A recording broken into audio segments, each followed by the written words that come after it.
Kozhikode medical കോളേജിൽ amoebic മസ്തിഷ്കജ്വര ലക്ഷണങ്ങളോടെ 3 മാസം പ്രായമുള്ള കുഞ്ഞടക്കം 2 പേർ ചികിത്സയിൽ. നിലവിൽ കുഞ്ഞിന്റെ സാമ്പിളുകൾ വിദഗ്ധ പരിശോധനയ്ക്ക് അയച്ചിട്ടുണ്ട്.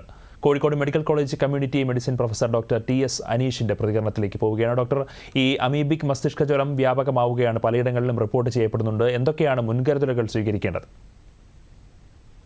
അമീബിക് മസ്തിഷ്കജ്വരം എന്ന രോഗം ഈ അടുത്ത കാലത്തായിട്ട് കേരളത്തിൽ വളരെയധികം വർദ്ധിച്ചു വരുന്നുണ്ട്.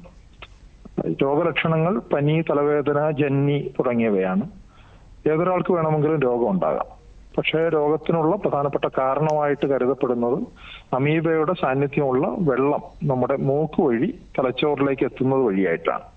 വെള്ളം തലച്ചോറിലെത്തില്ല എങ്കിൽ പോലും വെള്ളത്തിലുള്ള അമീബ തലച്ചോറിലേക്ക് എത്താനുള്ള സാധ്യത മൂക്കിന്റെ മുകൾ ഭാഗത്തുള്ള അസ്ഥികൾ വഴി ഉള്ളിലേക്ക് കടന്ന് അത് തലച്ചോറിലെത്താനുള്ള സാധ്യതയുണ്ട്.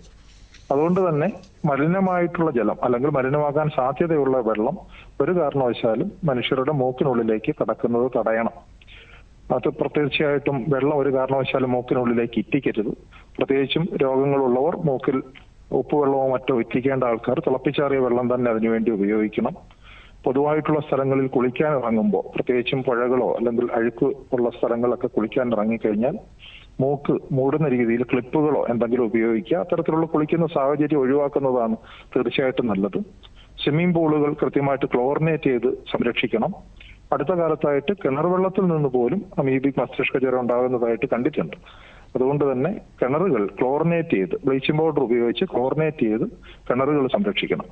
ഒരു കാരണവശാലും അമീബ ഉണ്ടാകാൻ സാധ്യതയുള്ള, അമീബ നമ്മുടെ നാട്ടിൽ വെള്ളത്തിൽ വ്യാപകമായിട്ടുണ്ട്, അതുണ്ടാകാൻ സാധ്യതയുള്ള വെള്ളം മൂക്കിലേക്ക് പോകാതെ ശ്രദ്ധിക്കുക എന്നുള്ളതാണ് ഏറ്റവും പ്രധാനപ്പെട്ട കാര്യം.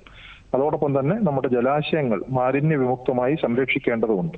മാലിന്യം കൂടുതലുള്ള ജലാശയങ്ങളിൽ അമീബ ഉണ്ടാകാനുള്ള സാധ്യത വളരെ കൂടുതലാണ്. മാലിന്യം എന്ന് പറയുമ്പോൾ പശുക്കളെ കുളിപ്പിക്കുക പോലെയുള്ള മാലിന്യം കലരാൻ സാധ്യതയുള്ള അവസ്ഥകളും ഒരു കാരണവശാലും ജലാശയങ്ങളിൽ ഉണ്ടാകരുത്.